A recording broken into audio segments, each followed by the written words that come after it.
Bisa, Pak.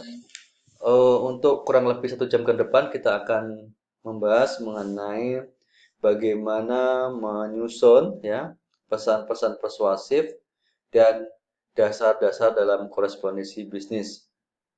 Nah, harapannya setelah sudah belajar materi ini, maka saudara dapat mengenal secara kognitif ya, memahami maupun mengimplementasikan pesan-pesan persuasif dan dasar-dasar dalam korespondensi bisnis. Saya lanjut saja langsung. Nah, yang dimaksud dengan persuasif itu apa, Mbak Mas? Persuasif itu adalah satu usaha ya, suatu usaha untuk mengubah sikap, mengubah kepercayaan, mengubah tindakan ya dari audien sesuai dengan apa yang kita harapkan. Jadi kalau mau jelaskan secara lebih mudahnya, persuasif itu adalah membujuk.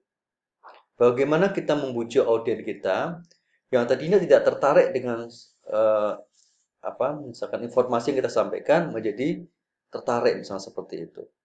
Nanti dia tidak berminat menjadi berminat. Nah, itu adalah persuasif. Jadi suatu cara di mana kita mengubah sikap, perilaku, kepercayaan, tindakan audien ya, sesuai dengan apa yang kita harapkan. Jadi, secara sederhana dikatakan bahwa persuasif ini adalah kemampuan untuk menyampaikan suatu pesan ya dengan cara yang membuat audien itu merasa mempunyai pilihan dengan apa yang kita mau. Seperti itu, Mbak Mas. Nah, itu adalah pesan-pesan persuasif. Nah, untuk bisa menarik audien, maka ada beberapa tahapan, ada beberapa langkah.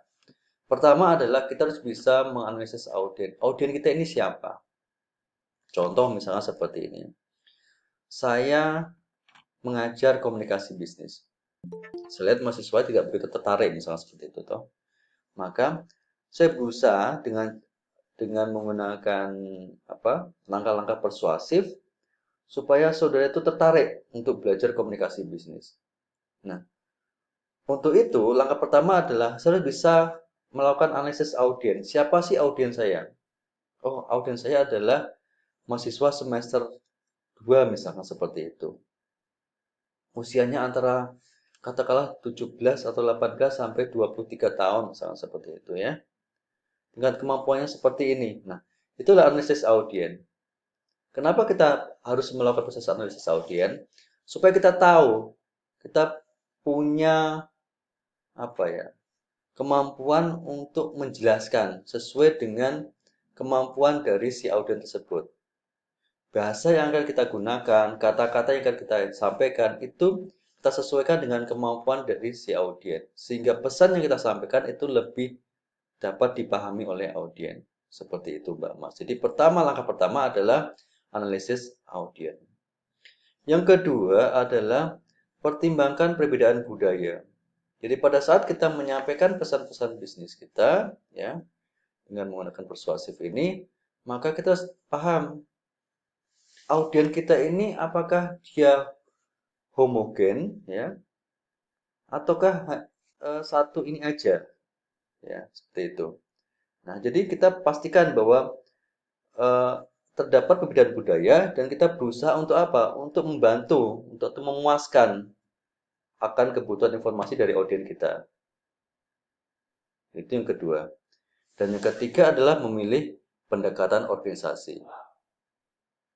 Nah, dalam memilih pendekatan organisasi ini ada dua caranya, ada pendekatan secara langsung dan pendekatan secara tidak langsung. Pendekatan tidak langsung itulah indirect approach. Kalau pendekatan langsung adalah direct approach, ya. Seperti itu. Jadi ada 3 langkah ya yang bisa dilakukan untuk dapat dapat eh, menarik minat dari si audiens akan informasi yang kita sampaikan atau pesan-pesan bisnis yang kita sampaikan. Satu adalah kita lakukan proses analisis audiens, kedua adalah kita pertimbangkan faktor perbedaan budaya, yang ketiga adalah kita memilih pendekatan organisasionalnya. Di dalam kita menyampaikan pesan-pesan bisnis tersebut, apakah secara langsung, direct approach ya, secara langsung, di mana pesan disampaikan secara langsung, ya, seperti itu, ataukah indirect approach atau pendekatan tidak langsung. Jadi nanti kalau ditanya dalam menyusun atau mengembangkan pesan-pesan bisnis itu, kita menggunakan pendekatan ada dua, direct approach dan indirect approach, pendekatan langsung dan pendekatan tidak langsung. Nah, yang berikutnya adalah kita mengembangkan pesan-pesan persuasif. Pertama adalah menentukan kredibilitas. Kredibilitas ini adalah ya kepercayaan ya, kemampuan untuk dimana meningkatkan kepercayaan atau kehandalan kita. Jadi pada saat kita menyampaikan pesan-pesan bisnis ini, pastikan bahwa saudara memiliki kemampuan, ya, kemampuan untuk menjelaskan atau saudara memiliki kemampuan untuk apa? Untuk menguasai dari materi tersebut. Contoh misalnya gini, saudara mau jualan, katakanlah jualan kue misalkan, katakanlah apa namanya roti misalkan. Nah, saudara punya kemampuan apa? Product knowledge-nya, ya. Bahan roti itu apa aja, misalnya seperti itu. Kapan roti ini layak untuk dikonsumsi? Seperti itu. Lalu kemudian apa namanya? Bagaimana dengan harga jualnya? Ya, itu adalah kemampuan saudara untuk apa? Meningkatkan, ya, meningkatkan kepercayaan atau keandalan dari saudara. Nah, jadi pertama adalah tetapkan kredibilitas kita. Semakin kredibilitas kita semakin tinggi, maka tingkat kepercayaan dari audiens itu juga akan semakin tinggi. Sehingga audiens bisa menerima apa yang kita sampaikan. Tetapi kalau tingkat kredibilitas itu rendah, maka audiens akan ragu. Iya nggak sih apa yang dikatakan ini? Gitu kan. Benar tidak? Betul tidak produk ini itu bagus? Seperti itu. Kenapa? Kalau sampai audiens punya pertanyaan seperti itu, maka ada sesuatu yang salah dari kita. Apakah kita tidak bisa menyampaikan atau kita tidak menguasai produk tersebut? Seperti itu, Mbak Mas. Jadi pertama adalah bagaimana untuk mengembangkan pesan-pesan persuasif. Pertama, tetapkan kredibilitas kita. Ya, gimana caranya? Ya dengan mempelajari produk tersebut atau informasi tersebut, supaya informasi tersebut dapat kita jelaskan kepada audiens sehingga akan meningkatkan kredibilitas kita, Mbak Mas. Nah, yang kedua adalah kerangka argumen. Kerangka argumen ini adalah bagaimana kita menyusun dari pesan-pesan persuasif itu. Maka kerangka argumen ini kita menggunakan namanya adalah idea, ya, attention, interest, desire, dan action. Ini kerangka argumentasi yang bisa kita gunakan. Jadi idea itu adalah intention. Attention itu adalah perhatian. Pada saat saudara menyampaikan pesan-pesan bisnis, ya, maka pastikan audiens saudara itu punya attention, punya perhatian akan informasi yang akan saudara sampaikan. Setelah dia punya attention, maka baru akan muncul apa? Interest, ya, minat, untuk mau belajar atau untuk memahami produk tersebut. Lalu baru muncul apa? Desire, hasrat. Hasrat untuk apa? Untuk memiliki misalkan. Dan terakhir adalah adanya action. Action itu apa? Apa namanya? Tindak lanjutnya. Ya. Contoh tadi sudah jualan roti, maka pertama adalah audiens itu ada attention dulu. Ada perhatian, oh roti itu kayaknya kok enak ya gitu. Misalkan harganya murah pula, seperti itu ya. Yang kedua baru ada interest, ada minat, pengen beli ah. Setelah itu baru muncul apa? Tiga, hasratnya ada. Apa hasrat itu? Kemauan untuk memiliki. Dan terakhir baru dilakukan transaksi pembelian. Nah, itulah kerangka argumentasi yang sudah bisa gunakan untuk menyusun pesan-pesan secara persuasif. Nah, yang ketiga adalah memilih data pemikat. Nah, data pemikat ini ya, ini ada data pemikat emosional ya. Jadi data pemikat logikal, atau logical appeal, dan data peminat emosional atau emotional appeal. Nah, kalau data pemikat emosional itu adalah bagaimana kita memanfaatkan emosi dari audiens untuk membangun argumentasi kita atau simpati kita. Ya, itu pemikat emosional. Biasanya ini adalah cara yang paling kuat ya, pemikat emosional ini. Jadi bagaimana saudara menggali emosi dari audiens saudara, ya. Setelah saudara gali emosi audiens saudara, kemudian saudara gunakan tadi pendekatan AIDA tadi, sehingga audiens ini tertarik untuk apa? Untuk mengikuti apa yang saudara inginkan. Kalau sudah muncul, audiens ini mau membeli produk saudara, seperti itu.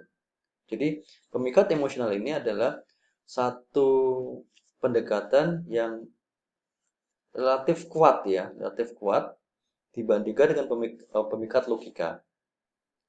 Nah, jadi yang pertama adalah pemikat emosional, yang kedua adalah pemikat logika, Mbak Mas. Nah, kalau pemikat ini ada beberapa alasan. Pertama, analogi. Analogi adalah kita gunakan bukti-bukti yang spesifik menuju bukti-bukti yang spesifik pula. Jadi contohnya gini, saudara mau jualan roti misalkan, ya. Contoh kita jualan roti. Maka saudara bisa menyampaikan bukti-bukti spesifik, katakanlah terkait dengan kandungan gizinya, misalnya seperti itu. Nah, ini adalah pemikat logika.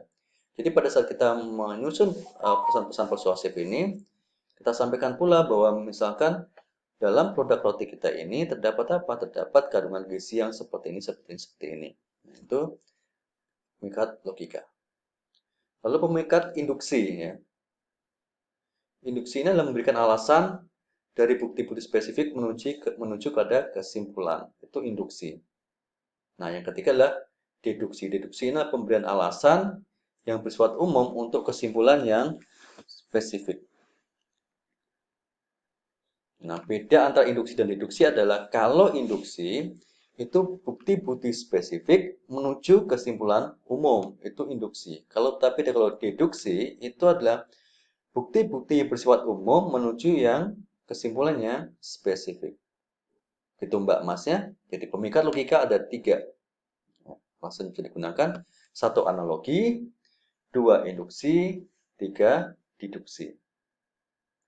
Kalau analogi adalah kita gunakan suatu alasan dari bukti-bukti yang spesifik menuju bukti-bukti yang spesifik juga. Itu kalau analogi. Ya. Kalau induksi itu adalah memberikan suatu alasan dari bukti-bukti yang spesifik menuju kesimpulan umum. Sebaliknya dari induksi adalah deduksi.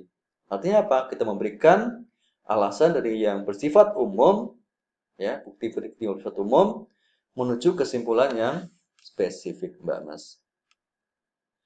Dan yang ketiga adalah pertimbangan etika. Nah, ini dalam pemahaman yang positif, persuasi dapat digunakan untuk apa? Mempengaruhi audiens, ya, audiens dengan memberikan informasi dan menambah pengalaman mereka dalam berbagai hal. Itu pertimbangan etika. Nah, yang berikutnya adalah bagaimana cara kita untuk menulis permintaan persuasif. Manfaat langsung dari permintaan persuasif ini adalah pengurangan beban kerja seseorang supervisor atau memberikan premi kepada seseorang yang memberikan tanggapan atas survei tertentu. Pertama adalah kita membuat permintaan persuasif untuk suatu tindakan, ya, di mana kalimat pembuka itu dimulai dengan kalimat yang mampu untuk mengundang perhatian pembaca, yang menunjukkan bahwa Anda mengetahui sesuatu yang sangat diharapkan oleh pembaca. Ini kemudian sifatnya memuji, ya, atau menjunjung dari pembaca tersebut. Selanjutnya di bagian pertengahan adalah gunakan kalimat yang mampu menarik dari harapan pembaca ini. Kemudian terakhir kesimpulannya atau actionnya adalah adanya permintaan dari saudara untuk permohonan yang spesifik. Ya, itu pertama. Yang kedua adalah permintaan atau dan pengaduan persuasif penyesuaian.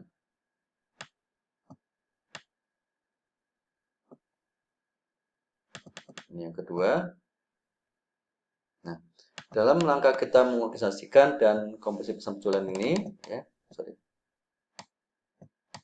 sini. Yang ini permintaan dan pengaduan persuasif untuk penyesuaian. Ini adalah claim letter, jadi surat pengaduan. Surat pengaduan ini dimulai dengan pernyataan yang rutin, ya.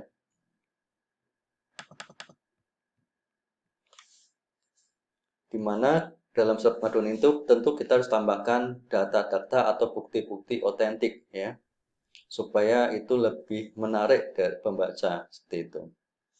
Nah, kemudian yang berikutnya adalah penulisan pesan-pesan penjualan dan permohonan dana.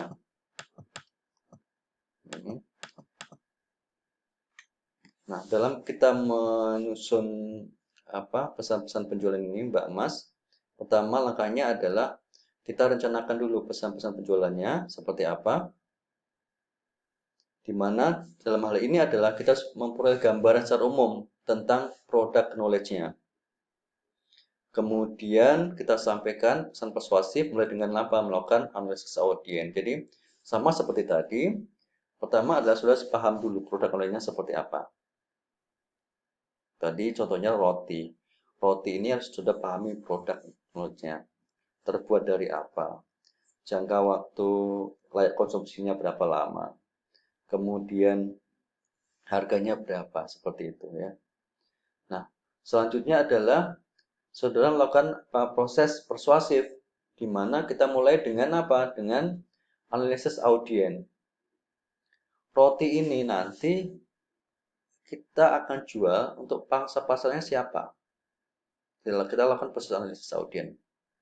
Oh, roti ini bisa dikonsumsi dari mulai anak kecil, misalkan anak umur 10 tahun sampai orang tua umur 55 tahun, misalnya seperti itu. Atau untuk segala umur, misalnya seperti itu juga bisa, ya. Itu analisis audiens.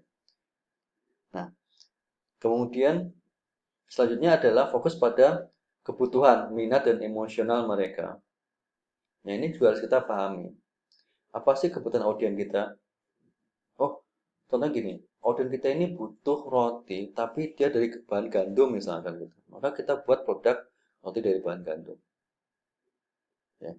Jadi kita harus pahami itu kebutuhan mereka seperti apa, minat mereka seperti apa, dan bagaimana emosional mereka. Nah, langkah berikutnya adalah proses penjualan produk tersebut. Ya. Bagaimana kita mengemas satu tool, ya, yang itu bisa menarik perhatian audiens kita. Contohnya misalkan kita buat stand booth misalnya seperti itu. Kita gunakan media dengan menggunakan Instagram, ya, pakai TikTok misalnya seperti itu. Jadi kita gunakan media-media yang itu akan menarik minat dari audiens kita. Nah, ini cara untuk apa? Perencanaan pesan-pesan penjualan. Mas. Nah, yang kedua adalah mengorganisasikan dan komposisi pesan-pesan penjualan. Pertama adalah menarik perhatian. Tentu kalau kita mau menjual suatu produk, ya, kita harus pastikan bahwa produk kita ini menarik bagi audiens kita. Nah, bagaimana caranya untuk menarik audiens ini? Banyak sekali, ya. Saat ini misalkan dengan maju teknologi, ya, kita bisa menggunakan pemasaran secara online, misalnya seperti itu. Kita bisa gunakan dengan menggunakan Facebook, ya. Kita buat video yang menarik, yang sering kita lihat kadang-kadang ada tentang makanan misalkan, ya. Jadi kita buat video yang menarik, ya. Kemudian kita upload nanti di Facebook, di Instagram, atau di media-media lainnya. Atau juga kita bisa juga dengan menggunakan katakanlah istilahnya leaflet, pamflet, ya seperti itu. Artinya apa? Bagaimana kita mengemas produk kita ini sehingga benar-benar menarik perhatian dari audiens tersebut. Itu yang pertama, Mbak Nas. Yang kedua adalah membangun minat. Nah, ini tadi saya masih sudah jelaskan ke saudara. Kita gunakan pendekatannya idea tadi. Ya, attention dulu, ada attentionnya. Ya. Kemudian yang kedua adalah tadi attentionnya apa? Attention adalah bagaimana mengemas produk itu supaya semenarik mungkin. Itu attentionnya. Jadi audiens itu tertarik akan produk kita. Jadi ya, attention tadi ya. Nah, kemudian yang kedua adalah membangun minat. Nah, dalam hal ini adalah kita harus melihat juga bagaimana kompetitor kita, pesaing kita. Nah, lalu kita lihat apa sih membedakan antara produk kita dengan produk kompetitor. Oh, sama-sama produknya, sama-sama katakanlah adalah bakpia patok misalkan. Apa sih persamaannya? Ya sama produk bakpia patok. Harganya gimana? Harganya sedikit berbeda. Punya kita lebih mahal, tapi kualitas dan rasa lebih baik misalkan. Nah, bagaimana dengan punya kompetitor ini? Harga lebih rendah, ya. Rasa itu katakanlah lumayan atau masih di bawah kita misalnya seperti itu. Tapi penjualannya lebih tinggi. Kenapa? Karena harga lebih murah misalnya seperti itu ya. Nah, jadi ini adalah bagaimana cara kita untuk membangun minat dari audiens. Nah, dengan cara apa? Dengan cara melihat kompetitor, kemudian setelah melihat dari kompetitor tersebut, baru kita putuskan, oh berarti kita akan tetap gunakan strategi misalkan dengan harga sedikit lebih mahal, tetapi kualitas lebih baik. Kemudian jaringan penjualan kita bisa gunakan, katakanlah adalah dengan menggunakan media sosial, misalnya seperti itu. Nah, jadi pertama adalah attention dulu, ya. Kemudian interest, membangun minat. Yang ketiga adalah meningkatkan hasrat. Hasrat itu adalah desire tadi, Mbak Mas. Idea. Nah, bagaimana kita meningkatkan hasrat kita? Ya. Tentu ini kita bisa gunakan media-media yang katakanlah dengan gambar, dengan video, seperti itu supaya lebih menarik bagi audiens sehingga meningkatkan hasrat dari si customer kita atau audiens kita. Yang keempat adalah action, tindakannya. Setelah dia membaca katakanlah dari surat penjualan kita, lalu kita tampilkan dalam bentuk katakanlah dalam bentuk video produk-produk kita, leaflet, pamflet dan seterusnya. Ya. Nah, baru kemudian kita harapkan adanya action dari audiens kita untuk Untuk membeli, ya, membeli produk kita seperti itu, Mbak Mas. Jadi dalam rangka untuk mengorganisasikan pesan-pesan bisnis ini atau pesan-pesan penjualan, kita gunakan pendekatannya idea, attention, perhatian, B. Yang kedua adalah interest atau minat. Yang ketiga adalah hasrat atau desire. Yang keempat adalah action atau tindakan. Baik, sampai di sini ada pertanyaan, Mbak Mas sekalian? Bisa dipahami? Belum, Mbak. Bisa paham ya? Bisa. Oke. Ya. Baik. Nah, jadi sekali lagi kalau nanti sudah ditanya bagaimana langkah-langkah untuk mengorganisasikan dan mengkomposisi pesan-pesan penjualan, maka saudara bisa gunakan pendekatannya pendekatan idea, Mbak. AIDA. Itulah attention. Jangan sampai kebalik ya, attention dengan action ya. Attention itu menarik perhatian. Bagaimana kita mengemas produk kita itu supaya benar-benar menarik audiens kita, perhatian audiens kita. Apakah dengan menggunakan kalimat yang katakanlah tren, misalnya seperti itu ya, yang katakanlah begitu kita ucapkan itu langsung tek, oh ini produk A misalnya seperti itu. Contohnya kalau misalkan sudah mau beli pasal kayak gini, saya mau beli odol misalkan, maka tek langsung di pikiran kita adalah Pepsodent. Nah, kenapa kita bisa memikirkan Pepsodent? Karena apa? Setiap hari kita lihat iklan Pepsodent misalkan seperti Itu dengan kata-kata yang menarik, contohnya seperti itu.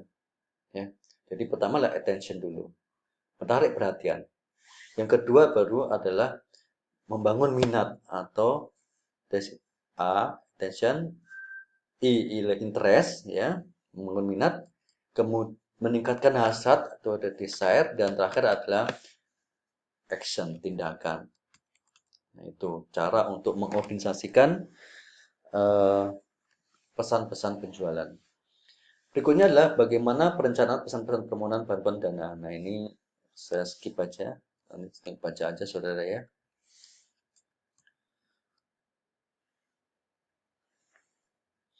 Yang berikutnya adalah pengertian surat dan surat bisnis.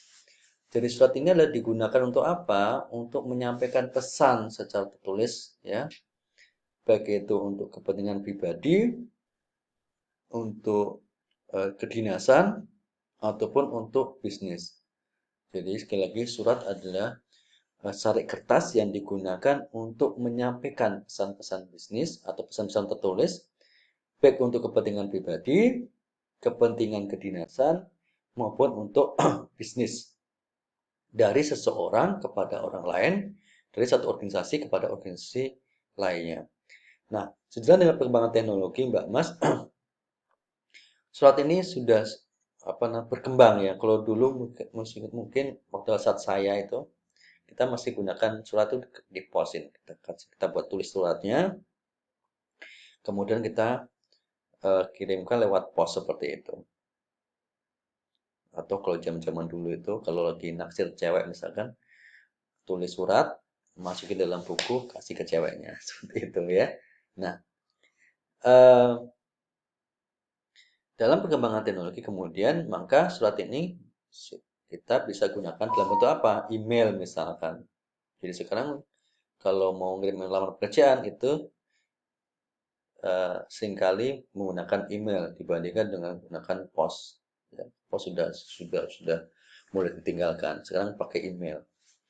Kemudian juga bisa pakai WA, ya, misalkan seperti itu. Ya.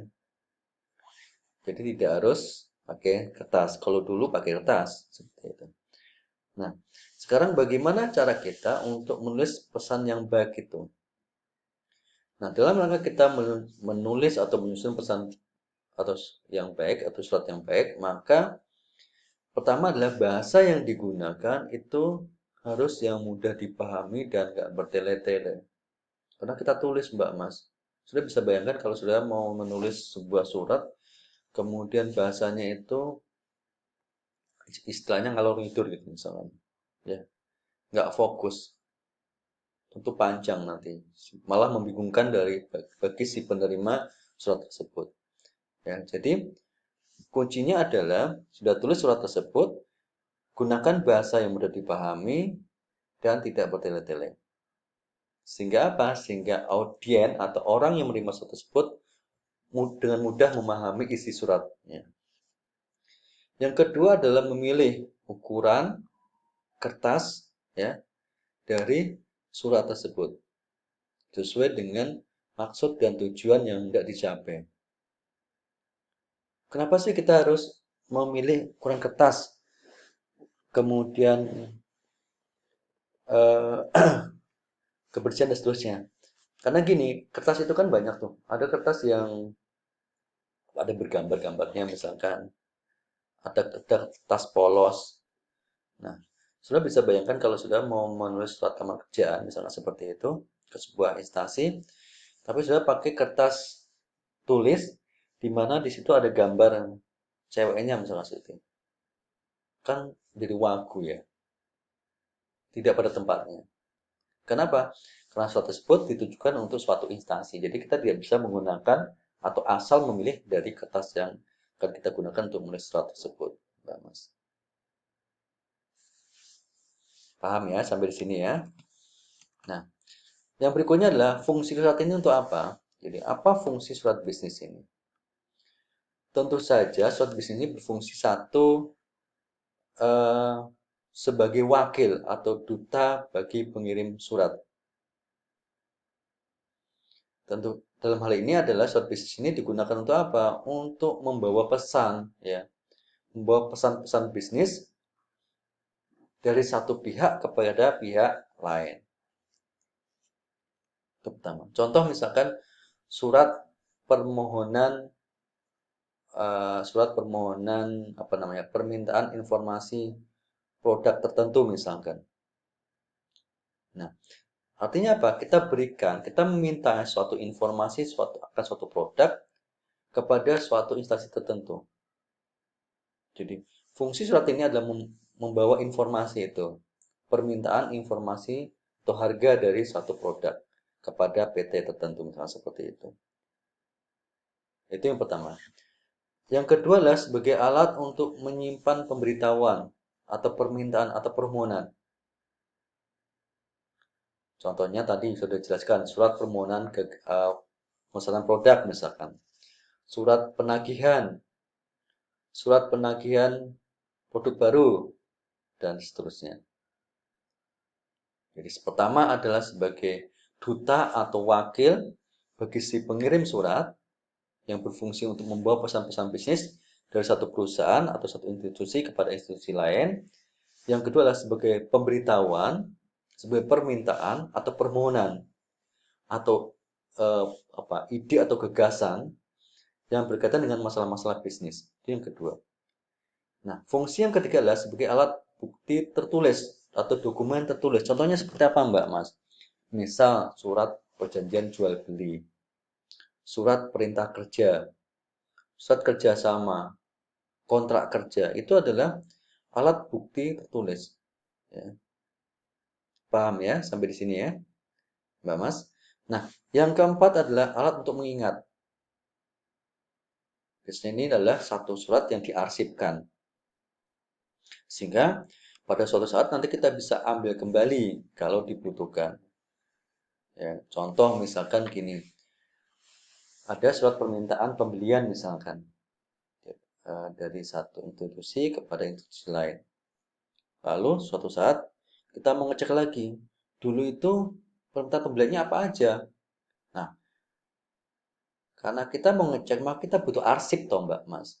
Nah, inilah fungsinya. Jadi fungsi surat itu untuk apa? Untuk mengingat informasi-informasi apa sajakah yang dulu kita gunakan atau diarsipkan. Tuh. Jadi yang keempat itu adalah untuk mengingat dan yang kelima adalah sebagai bukti sejarah atau historis. Contohnya apa? Surat izin pendirian usaha misalkan. Surat kepalitan usaha, surat penggabungan usaha dan seterusnya. Itu adalah bukti sejarah atau historis. Lalu pedoman kerja, misalkan surat perintah kerja, SOP atau SPK ya, surat perintah kerja. Surat keputusan ya, dan seterusnya. Dan yang terakhir adalah sebagai apa? Sebagai media promosi bagi pengirim surat. Jadi, surat yang kita kirimkan itu juga bisa berfungsi sebagai media promosi. Ya, contoh pada saat sudah mengirimkan surat katakanlah permintaan permohonan informasi atau produk, maka di situ pasti ada kop suratnya. Misalkan PT ABC Jogja misalnya seperti itu. Nah, jadi secara nggak langsung kita melakukan proses promosi melalui surat tersebut. Nah, bisa juga kita buat surat yang memang dia berfungsi untuk Untuk sebagai media promosi. Ya, seperti itu Mbak Mas. Nah, yang berikutnya adalah pengelompokan surat. Nah, secara menurut wujudnya, ya, surat dapat dikelompokkan ke dalam surat tertutup yang bersampul, itu ada kartu pos, ya, warkot pos, memorandum dan nota, telegram, telex, dan surat tanda bukti. Yang pertama adalah surat berkumpul ya. Surat berkumpul itu, surat bersampul. Jadi contohnya seperti ini Mbak Mas. Nah, ini contoh surat bersampul. Ini contohnya. Dimana di sini kita kasihkan kepada siapa, ya. Ya, apa tujuan surat bersampul ini? Tentu saja untuk apa? Untuk menjaga kerahasiaan dari isi surat tersebut, Mbak Mas. Sehingga tidak bisa diketahui oleh orang lain. Jadi surat tersebut kita masukkan dalam amplop dan kita sampul, surat bersampul. Surat sampul adalah surat yang dikirimkan ya kepada satu pihak kepada pihak lain ya, yang terdiri atas surat dan sampul atau amplop dengan berbagai ukurannya. Nah, contohnya seperti ini. Nah, yang berikutnya kartu pos. Contohnya seperti ini. Ini kalau saudara mungkin sudah nggak pernah ya lihat kayak gini ya. Anak zaman now itu ya sekarang mainnya apa? WA, voice call, voice message, video call dan seterusnya. Kalau yang kayak gini ini zaman saya dulu ya. Ini kartu pos. Ya. Warkat. Warkat itu adalah surat yang wujudnya berupa gabungan kertas, surat, dan amplop. Itu warkat. Lalu ada telegram. Ya. Telegram ini biasanya isi surat kawat. Ini biasanya dalam bentuk apa? Terbatas ya. Singkat pesannya. Ini udah nggak kita gunakan lagi. Kalau memorandum atau memo atau nota ya. Memorandum ini adalah surat yang digunakan oleh pimpinan untuk menyampaikan pesan atau singkat berupa pemberitahuan, bisa permintaan atau hal-hal lain dalam organisasi. Itu memo. Nah, contohnya adalah memo apa? Tentang apa? Tentang katakanlah adalah rapat. Ya, itu kita bisa gunakan memo. Artinya kita buat satu surat di mana dalam surat tersebut ada informasi permintaan dari atasan untuk dilakukan katakanlah rapat singkat. Nah, seperti itu. Nah, dalam memo itu isinya apa? Ya, ditujukan pada siapa, dari siapa, misalkan ditujukan juga dari siapa, dari kepala direktur marketing misalnya seperti itu, kepada staf marketing. Tentang apa? Rapat bulanan, tanggalnya berapa, ya, dan seterusnya. Lalu apa isinya? Nah, itu adalah memo. Jadi memo ini adalah suatu bentuk surat di mana digunakan oleh pimpinan untuk menyampaikan pesan singkat berupa pemberitahuan, permintaan, atau hal-hal lain dalam suatu organisasi.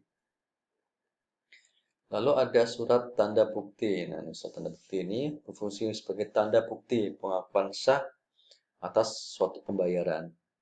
Ya, dari pihak tertentu. Ini tanda bukti, katakanlah surat tanda bukti pembelian atau penjualan, ya, atau faktur penjualan atau faktur pembelian. Itu adalah contoh dari surat tanda bukti, Mbak Mas. Yang kedua adalah pengelompokan surat menurut pemakaiannya. Nah, kalau menurut pemakaiannya itu ada 3 surat, ada 3 pengelompokan. Satu, surat pribadi, tentu saja ini digunakan untuk apa? Untuk masalah-masalah yang sifatnya adalah personal, pribadi. Nah, surat pribadi ini dia cenderung nulisannya itu fleksibel ya, tidak kaku. Itu kalau surat pribadi. Bahasa yang digunakan kadang-kadang dia menggunakan bahasa tidak baku, artinya bisa kata-kata lu, gue, kayak gitu misalkan. Kamu, ku. Jadi nggak baku bahasanya. Lebih fleksibel. Itu kalau surat pribadi. Yang kedua surat dinas. Kalau surat dinas ini berhubungan dengan apa? Dengan kepentingan tugas atau kegiatan bisnis atau instansi tertentu. Nah, dalam menulis surat dinas ini tentu kita gunakan bahasa formal, Mbak Mas. Bahasa yang baku, ya. Karena apa? Karena digunakan untuk instansi tertentu. Yang berikutnya adalah surat bisnis. Nah, surat bisnis ini digunakan untuk apa? Digunakan untuk menyelenggarakan kegiatan usaha bisnis seperti usaha produksi, ya, perdagangan dan lain sebagainya. Lalu ada surat sosial. Ini digunakan untuk atau oleh organisasi-organisasi sosial tertentu untuk kepentingan bagi masyarakat pada umumnya. Berikutnya, pengelompokan surat ini surat biasa, surat edaran, dan surat pengumuman ya. Oke, next aja. Saya akan langsung ke amplop. Nah, ini bagian-bagian surat. Nah, dalam kita membuat sebuah surat itu ada bagian-bagiannya. Ya. Bagian surat itu terdiri dari apa aja? Satu, ada kepala atau kop surat. Jadi ini biasanya digunakan untuk surat bisnis dan kedinasan. Jadi di kertasnya itu Mbak Mas itu ada kop suratnya. Misalkan PT ABC Yogyakarta misalnya seperti itu. Ya, jadi ada kop surat. Lalu ada tanggal surat tersebut buat. Ini bisa untuk bisnis, untuk pribadi, untuk kedinasan atau untuk sosial. Lalu ada nomor, ada lampiran atau perihal atau hal, ya. Kemudian ada bagian pembuka, ya, ada bagian pembuka. Bagian pembuka itu misalkan selamat pagi misalkan datang dengan hormat bersama surat ini. Nah, itu bagian pembuka, Mbak Mas. Lalu ada bagian isi, itu menyakup dari isi dari surat tersebut, dan ada bagian atau paragraf penutup. Demikianlah surat ini kami buat dengan, nah itu adalah bagian penutupnya. Jadi dalam sebuah surat itu biasanya ada kop suratnya, ada tanggal surat tersebut dibuat, misalkan tanggal Yogyakarta tanggal 24 Mei 2021 misalkan, kemudian di bawahnya itu kepada yang terhormat dan seterusnya, ya. Kemudian ada hal atau perihal, kalau itu untuk dinas atau kedinasan atau bisnis. Kemudian baru ada paragraf pembuka, paragraf isi, dan paragraf penutup. Nah, berikutnya ada tanda tangan dari si pengirim surat tersebut atau signaturnya. Nah, setelah tanda tangan itu ada nama jelas, ya. Lalu ada tembusan di bagian bawahnya dan ada inisial. Kalau surat tadi sudah saya jelaskan, jadi saya next saja. Nah, contohnya seperti ini. Ada nggak ya?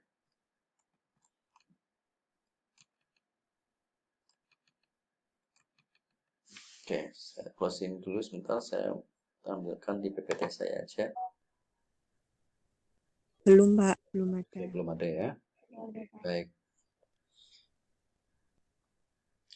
Nah, oke. Oke, ini. Tadi udah saya jelaskan yang ini ya. Jadi saya next saja. Jadi fungsi surat itu adalah untuk menyampaikan pemberitahuan, permintaan atau permohonan, ya. Kalau ada bukti tertulis, alat untuk mengingat, historis dan pedoman kerja. Nah, ini ada surat pribadi, kedinasan, dan bisnis. Nah, ini bagian-bagian dari surat. Nah, ini belum saya jelaskan ya. Oke, bahasa surat yang digunakan itu tergantung dari fungsi suratnya ya. Kalau pribadi itu bisa menggunakan bahasa yang relatif fleksibel, tidak baku. Tetapi kalau misalkan untuk bisnis dan untuk kedinasan, tentu saja menggunakan bahasa yang baku, ya, seperti itu. Baik. Nah, bentuk-bentuk surat pertama adalah full block style. Full block style ini bentuknya seperti ini. Jadi dari depan kayak gini jadi. Ini full block style, Mbak Mas. Jadi jadi terletak sebelah kiri ya berarti ya. Ini kop suratnya ya. Nah, ini full block style. Jadi semua rata kiri. Itu full block style. Bentuk lurus penuh atau full block style itu semua rata kiri. Nah, bentuk kedua adalah bentuk lurus atau block style. Bedanya apa? Kalau full block style itu semua di rata kiri, lurus. Maka kalau ada block style itu ada yang di rata kanan. Contohnya di sini adalah ini ada kop. Di sini misalkan ada tanggal. Ini di rata kanan tanggal, perihal, lalu baru kepada yang terhormat dan seterusnya. Lalu tanda tangan di sini rata kanan, ini tembusan rata kiri. Nah, ini yang block style. Ya. Lalu ada semi block style. Nah, kalau semi block style itu Mbak Mas, seperti ini. Jadi kalau semi block style di bagian pendahuluan, di bagian isi dan di bagian penutup ini awal paragraf itu menjorok ke depan.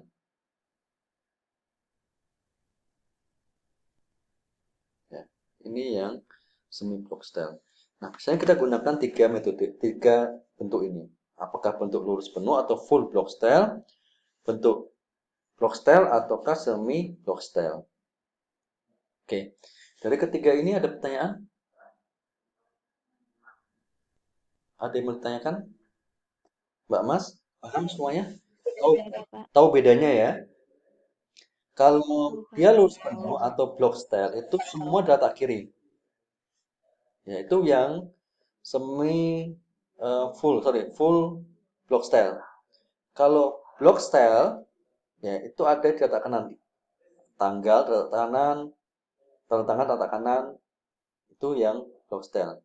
Kalau semi block style itu sama seperti block style, hanya saja di bagian paragraf pendahuluan, isi, dan penutup itu menjorok ke depan paragraf awalnya aja. Yang ini loh Mbak Mas, yang ini.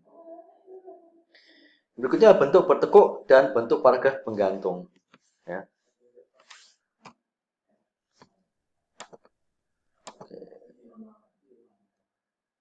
Oke, nah itu surat. Nah, sekarang kita bagaimana cara kita untuk melipat surat. Nah ini sudah paham nih. Ya. Jadi kalau misalkan kita mau membuat surat, sebentar ya, saya ambil kertas dulu sebentar ya.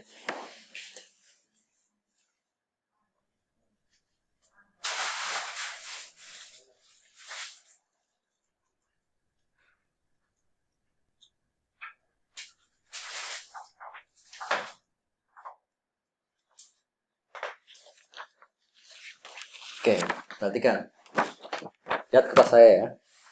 Kalau saudara menggunakan lipatan baku atau standar fold ini, maka kertas ini, Mbak Mas, dibagi 3.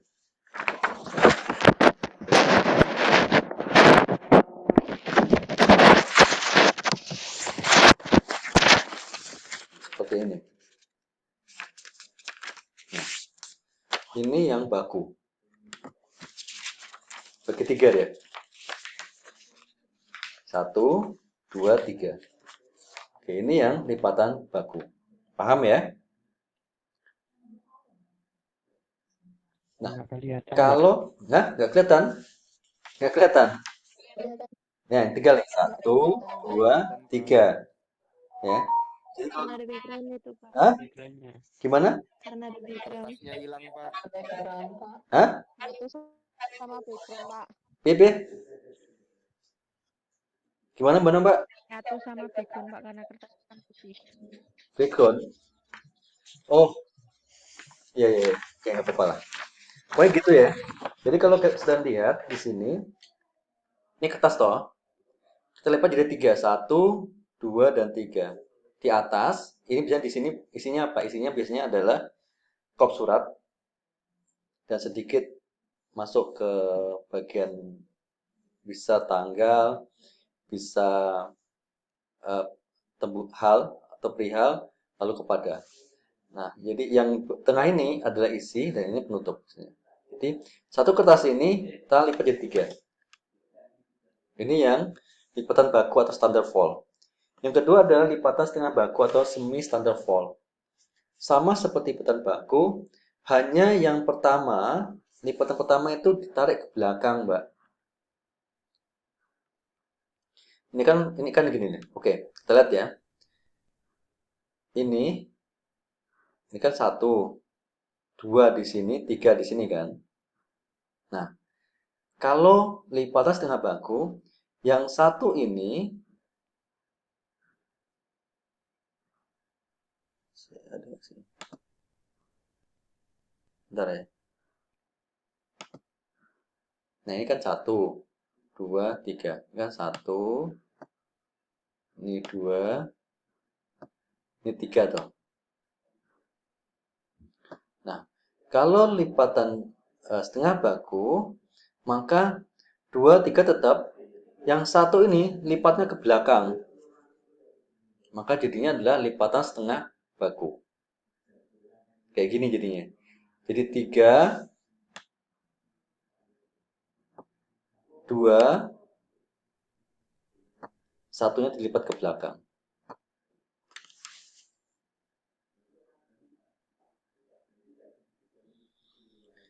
Nah, kalau lipatan akordion, Mbak Mas, itu lipatan tunggal, single fold. Jadi tinggal apa? Tinggal ditekuk di 2 aja. Kayak gitu. Kemudian lipatan setengah baku. Ini sama. Ini. 1, 2, dan 3. Jadi sama seperti ini. Nah, lalu lipatan setengah akordion. Jadi di bagian atas ini ditekuk setengah. Jadi biasanya ini adalah kopsulatnya di sini nih. Ini kopsulat itu di paling depan nanti dia. Jadi ini kan 2, ini 3 ya ke belakang. Ini 2. Nah ini yang 1 Mbak Mas. Jadi kenapa kok ini kecil Pak lipatannya? Iya karena ini kan hanya kopsulatnya kan di sini toh.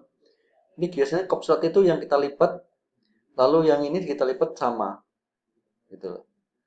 Sehingga begitu dimasuk dalam amplop, pertama kali kita keluarkan amplop itu saat tersebut, maka yang terlihat adalah pertama adalah apa? Yang terlihat adalah kop suratnya.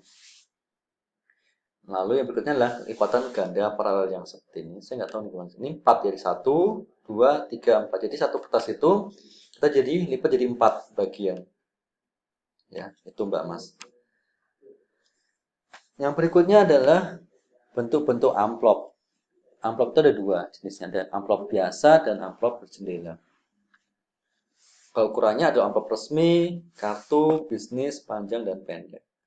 Nah, ini contoh dari amplop. Ya. Ini tampak muka, tampak belakang. Kalau sudah lihat di sini, kok ada ini Pak? Misalnya ini kita gunakan untuk apa? Di sini ada nama PT. Atau penerimanya siapa? Ini di sini. Ya, seperti ini pengirim boleh. Bahkan seperti ini. Ya. Ini amplop yang biasa, amplop jendela seperti ini. Ya.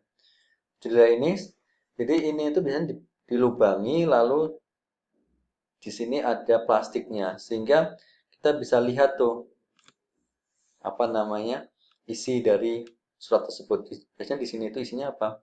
Berisi nama PT-nya di sini, tulisan nama PT-nya. Ya. Contohnya kalau saudara misalkan lagi buat ATM tuh di bank, itu kan dapat PIN ya. Nah, PIN itu biasanya menggunakan amplopnya adalah seperti ini, tampak muka. Kalau ini nulis alamatnya langsung di sini. Kalau ini nulis alamatnya di mana? Di dalam suratnya dan dipaskan di sini. Ini untuk amplop kartu kecil ukurannya, karena untuk kartu. Dan ini amplop yang relatif lebih besar, dengan coklat. Ini untuk bisnis, ya, atau niaga. Nah ini contoh surat, nilai surat permintaan pemesanan produk souvenir ya. Kalau seperti ini dia gunakan apa namanya? Pola yang mana nih? Kalau kita mengacu pada bentuk surat, kalau kayak gini dia bentuk suratnya yang gunakan apa nih? Full block style atau semi block style? Semi. Ya, Semi kayaknya ini Pak. semi block style kayak gini ya. Jadi kalau sudah membuat surat untuk bisnis, Anda bisa gunakan full block style, bisa juga gunakan apa namanya yang block style atau semi block style. Nah ini pun sama, ini pun ini kayaknya kalau ini block lebih ngarah ke block style ya.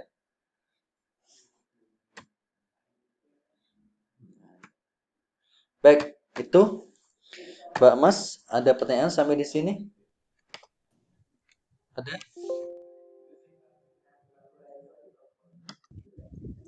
Pak. Belum Pak. Belum ya. Tidak ada, Pak. Baik, Belum, Kak. baik semuanya.